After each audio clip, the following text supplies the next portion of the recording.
Il tenait des propos. Ah, tu es une belle femme, on va te baiser, on va te faire ça, on va te faire ceci. Introduire leurs mains, prendre des salles jusqu'à arriver et prendre leurs trucs et pisser sur moi. Pisser leur sexe. C'est ça qu'ils prenaient maintenant pour pisser sur nous, sur moi. Je n'ai pas inventé, c'est la réalité. Les faits ont fait, ce qu'ils ont fait, je les laisse avec Dieu. Mais et je vais dire devant le tribunal, et Dieu va le maudire durant toute leur vie. On n'était pas partis pour ça au stade. On est des citoyens qui sont partis réclamer nos droits, dire non à la candidature de Dadis. Ce n'est pas un crime, quand même. C'est un droit. J'ai tout fait, déchiré tout ce que je portais, déchiré tout ce que j'avais. J'ai été nue. C'est un autre militaire qui est venu de justesse. De justesse. Il a dit, arrêtez comme ça. Et arrêtez comme ça. Mes agresseurs même disaient que non, on a reçu un ordre et on devait l'exécuter. On devait l'exécuter l'ordre. C'est un ordre qu'on nous a donné. Il y a eu même des disputes entre eux là-bas. Il y a eu des disputes lourdes. Il y a eu des problèmes entre eux. C'est lui qui a tenu encore ma main. Il m'a remis mon pantalon et le chemise qu'on a déchiré. J'avais ça sur ma main comme ça, toute nue. C'est comme ça qu'il m'a fait pousser vers la sortie. Il m'a accompagné. Un d'entre eux encore est venu me surprendre derrière.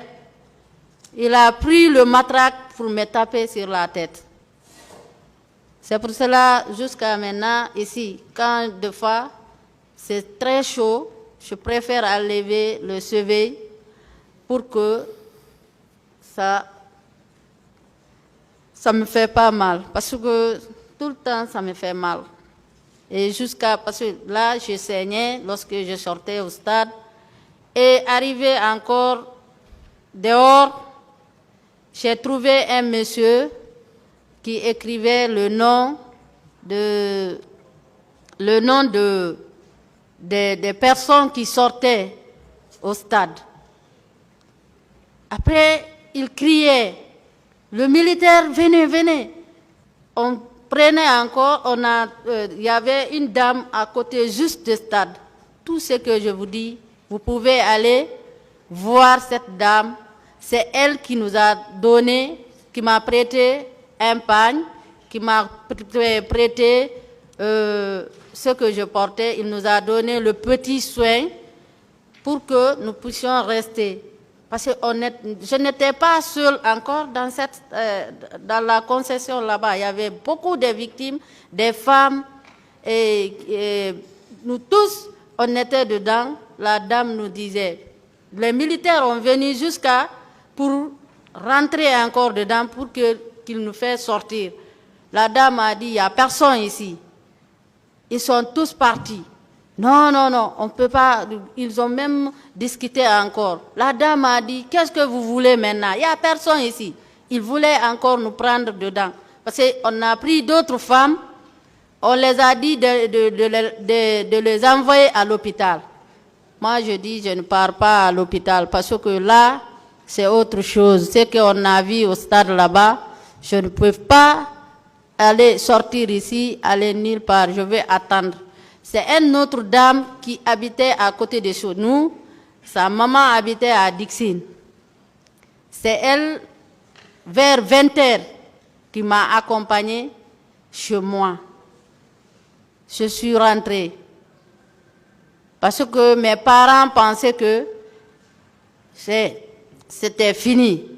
Je les ai appelés pour dire « Ah, je me suis caché quelque part ». Il y avait un même policier qui est à côté de chez nous. Ils ont allé supplier le policier là d'aller regarder au stade, est-ce que si je ne suis pas mort, je n'étais pas mort, j'étais caché quelque part. Je suis rentré. Là, Monsieur le Président, après, je vais me revenir. Comment Toumba est venu? Comment Toumba est venu? Là, peut-être, ils vont croire ou pas. Mais aujourd'hui, je demande tout le monde de remercier M. Toumba. Lorsque Toumba est venu, nous, on ne connaissait pas Toumba. Moi, en personne, j'entendais le nom de Toumba, j'entendais le nom de Pivi, j'entendais le nom, on le voyait à la télé. Vous comprenez? Mais parce que lorsqu'on nous frappait encore, entre-temps, Toumba est venu. Ça, j'ai oublié d'expliquer. Entre-temps, Toumba est venu. Toumba est venu leur dire que pourquoi vous faisiez cela. Le passage là, j'ai oublié de vous expliquer. Pourquoi vous faisiez cela? Qui vous a donné l'ordre de venir massacrer les paisibles citoyens? Des disputes sont engagées entre eux là-bas. Nous, on ne connaissait pas Toumba. C'est l'un d'entre eux qui a crié entre eux là-bas pour dire que Toumba est venu pensant que ce monsieur va se ranger de leur côté pour continuer leur massacre. Bon, Monsieur le Président, pour Monsieur Toumba, c'est jusqu'à là que je connais.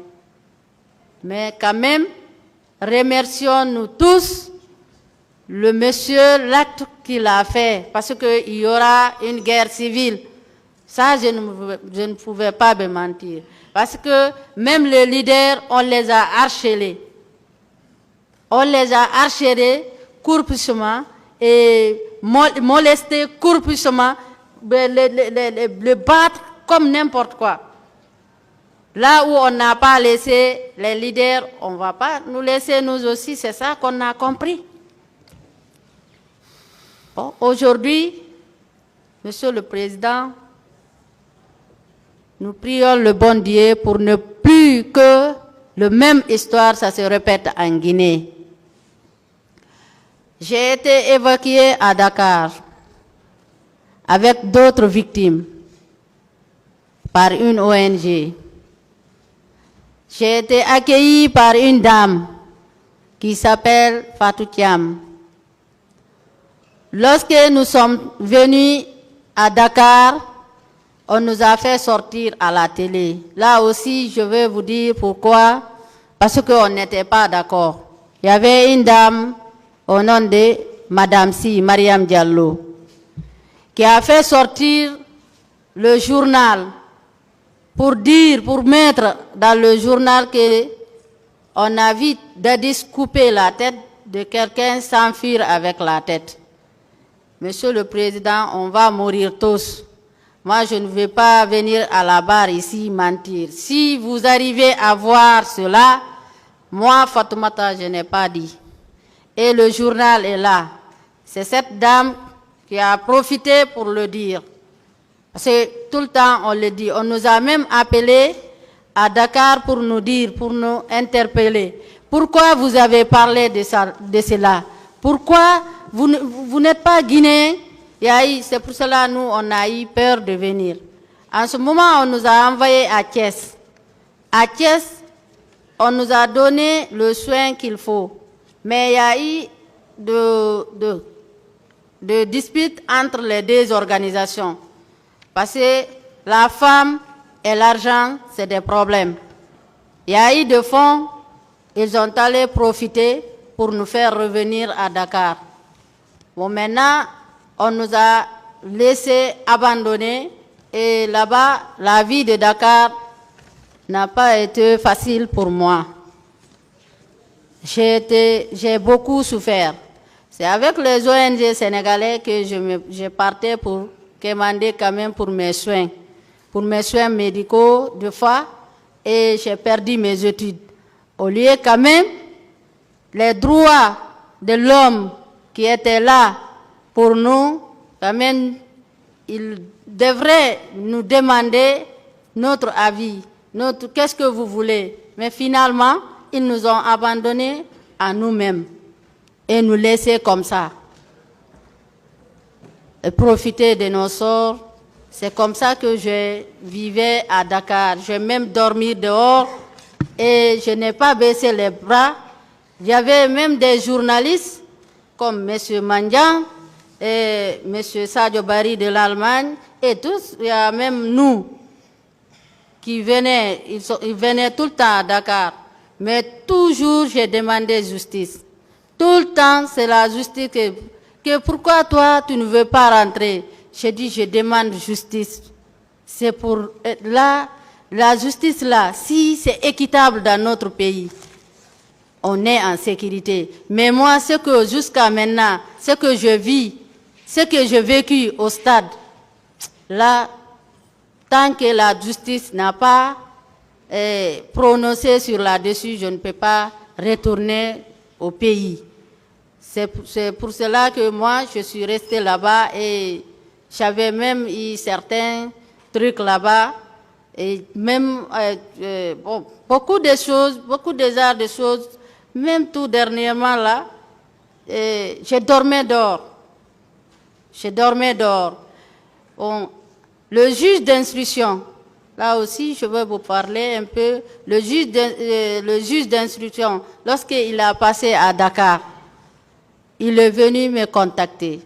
Il m'a appelé, j'étais accompagnée avec la dame Fatou Thiam. Le juge m'a demandé, Fatoumata, il faut m'expliquer la vérité, que vous, les victimes qui sont venues à Dakar ici, vous étiez partis en Europe? Je dis non.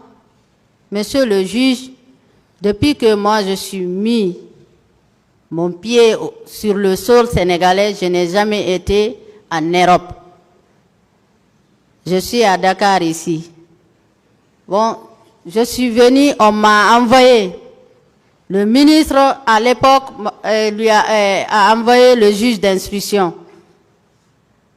Le juge d'instruction a commencé le travail. Bon, il a été empêché de ne pas examiner le document, de laisser tomber. Après, le juge m'a contacté encore pour me dire « Ah, Fatoumata, c'est très compliqué. » J'ai dit « Ah, monsieur, ils ne vont jamais accepter pour que vous examiniez ce document ici. Parce que les ONG, ceux qui sont censés de nous protéger, ils savent ce qu'ils font, ce qu'eux ils ont fait sur nos dossiers. » J'ai dit, ils ne vont pas accepter. Est-ce que tu as confiance en moi? J'ai dit, oui, j'ai confiance à vous, monsieur le juge. J'ai répondu par affirmatif. Après, le juge a dit de photocopier tous mes documents. J'ai photocopié tous les documents. J'ai donné le juge d'instruction. Mais moi, à ma forte déception, c'est le gendarmerie de recherche de Dakar qui m'a appelé. Là aussi, c'était un vendredi. Ils m'ont appelé pour me demander. Bon, Fatoumata, on t'a appelé à propos de M. Toumba. J'ai dit, ah, Monsieur Toumba, vous l'avez arrêté ou qu'est-ce qui se passe? Que non, on veut savoir. J'ai dit non, je ne peux pas parler ici sans que je voie les avocats. Parce qu'il faut que vous me montrez les avocats. Après, la gendarmerie de recherche m'a dit, le gendarmerie même m'a dit là-bas que nous sommes en contact avec le juge d'instruction. Je dis, ah, vous êtes en contact avec le juge d'instruction? Que oui. Je dis, d'accord. Après, ils m'ont posé certaines questions concernant M. Toumba. J'ai dit, ah, moi, c'est que je veux mourir. Je ne peux accuser personne. Mais le fait que j'ai vu au stade, c'est ça que je vous raconte.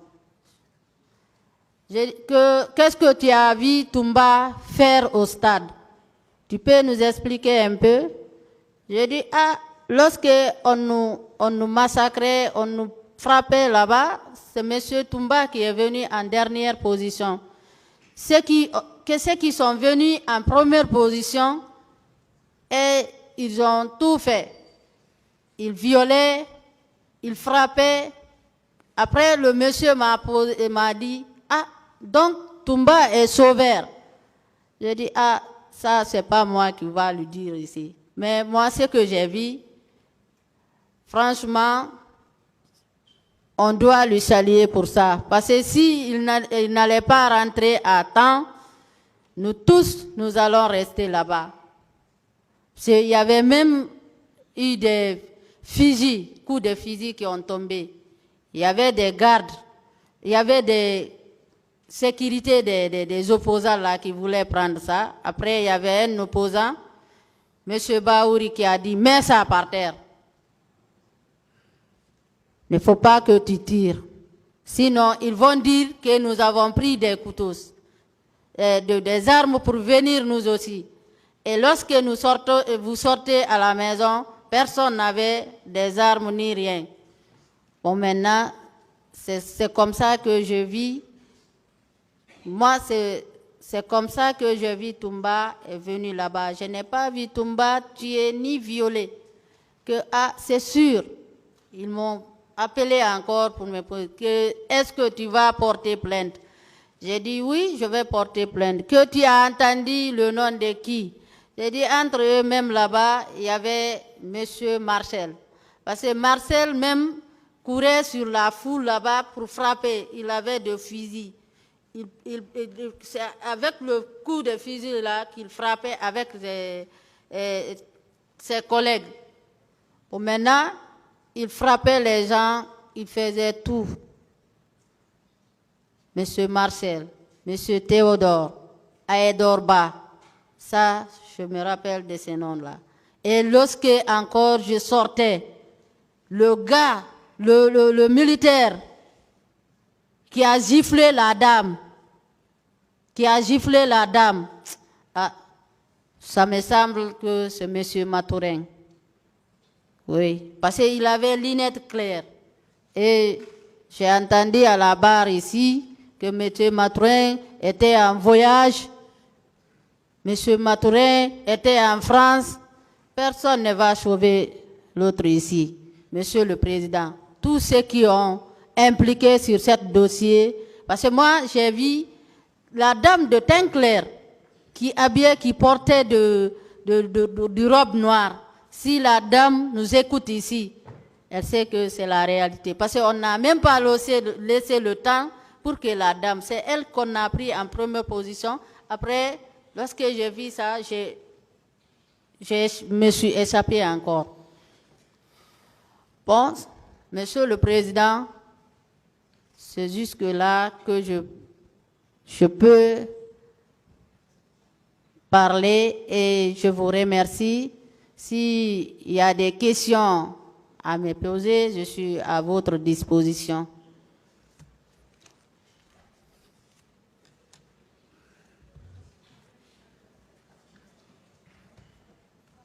Vous êtes venu au stade à quelle heure ce jour, madame? Hein? Vous êtes venu au stade à quelle heure? Je suis sortie, parce que le matin d'abord, il y avait eu de la pluie, ça pleuvait un peu. On est attendu vers 6h, 7h qu'on a quitté à la maison avec ma cousine et on est sorti pour venir sur la route. On a vu la foule, après nous avons marché avec eux. C'est à 7h, 8h, 8h et quelques. On était passé même en cours de route. Il y avait les cars qui disaient que il y avait certains qui étaient dans le car, les biches blanches, qui disaient de monter dans le car. Nous, on a dit non, parce qu'il avait des maillots Chelsea. Même ces gens-là frappaient au stade, ceux qui ont des maillots Chelsea là. C'est comme ça que je suis venue. On a trouvé Tchéboro arrêté avec ses gardes. Ce jour, est-ce que vous avez pu identifier ceux qui vous ont fait tout ce que vous venez de narrer là? Oui, bon, c'est leur nom en parlant, parce que les deux là, on a tout fait pour faire sortir leur visage, on n'a pas pu. Bon, peut-être ceux qui ont filmé ont cassé le visage, ceux qui filmaient. Parce que moi, lorsque j'étais chez moi, j'étais assis, c'est comme ça que j'ai vu ma photo. Et là où je me suis cassé, le frère de ce dernier m'a expliqué que, ah, madame, ta photo, tes images sont sorties. Je n'avais même pas cru. Bon, maintenant, À quelle heure vous avez quitté le stade? c'est entre 9h, parce qu'on est rentré, on a laissé Tchéboro. Et avec ma cousine. Vous avez quitté le stade, je dis. À quelle heure vous êtes sorti du stade? À quelle heure? Ça, je ne me rappelle pas, parce qu'il était 11h midi. Comme ça fait, je ne me rappelle pas, parce que je n'avais pas de montre ni rien avec moi. Mais quand même, nous avons tiré là-bas. Parce que ce qu'il faisait, c'est tellement dur. Arriver même prendre il voulait même nous tuer, parce que lorsqu'on sortait, on voyait même le camion là garé. Les camions qui étaient garés, ils voulaient nous embarquer là-bas, mais l'autre là a dit, il faut foncer de l'autre côté. Ministère public des questions.